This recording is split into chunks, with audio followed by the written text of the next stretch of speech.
এক ল্যাংড়া ভক্তের জন্য ভগবান তিরুপতি বালাজি রাজার শাহী ভোগ ফিরিয়ে দিলেন। সোনার থালায় সাজানো ৫৬ ভোগ যেমন ছিল তেমনই পড়ে রইল, কিন্তু ভগবান সেই ভক্তের মাটির হাড়ির খাবারটাই গ্রহণ করলেন। কিন্তু কেন? এ গল্পটি তিরুমলার কাছেই কুড়ুয়া গ্রামের এক গরিব কুমোর ভীমরুকে নিয়ে। সারা দিন মাটি কেটে হাড়ি পাতিল বানাত, সেই আয়েই কোনোমতে দিন চলত। তিনি ভগবান ভেঙ্কটেশ্বরের পরম ভক্ত ছিলেন, কিন্তু তিনি জন্ম থেকেই ল্যাংড়া। তিরুমলার সেই উঁচু পাহাড় বেয়ে মন্দিরে পৌঁছনো তার পক্ষে ছিল অসম্ভব। মন্দিরে যেতে না পারলেও তাই সে নিজের ঘরেই মাটি দিয়ে একটি ছোট্ট ভেঙ্কটেশ্বরের মূর্তি গড়ে নিয়েছিল। খাবার বলতে তার কাছে ছিল শুধু ঠান্ডা সাদাসিদে দই ভাত। সেটাই সে নিজের বানানো কাঁচা মাটির হাড়িতে ভরে কান্না ভেজা চোখে ভগবানকে নিবেদন করত। অন্যদিকে ছিলেন চোল রাজা তণ্ডমান। তিনি প্রতিদিন গর্ব করে সোনার পাত্রে ঘি আর মেওয়া ভরা শাহী ভোগ মন্দিরে পাঠাতেন। কিন্তু এক সকালে মন্দিরের দরজা খোলার পর পুরোহিতরা স্তব্ধ হয়ে গেলেন। সোনার থালার ৫৬ ভোগ যেমন ছিল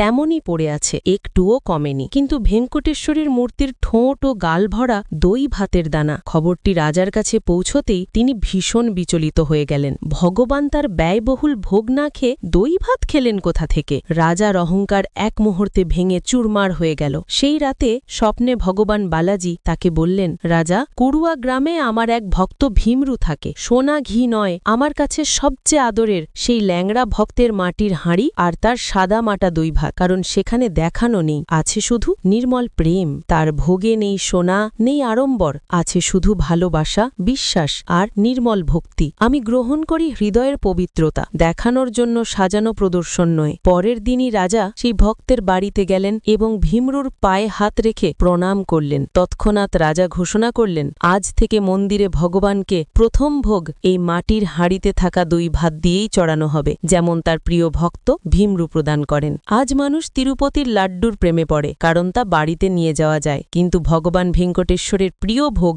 আজও সেই সরল দই ভাতই, যেখানে নেই অহংকার, আছে শুধু ভালোবাসা। সব বিষ্ণুভক্ত একসঙ্গে কমেন্টে লিখুন, জয় তিরুপতি বালাজি।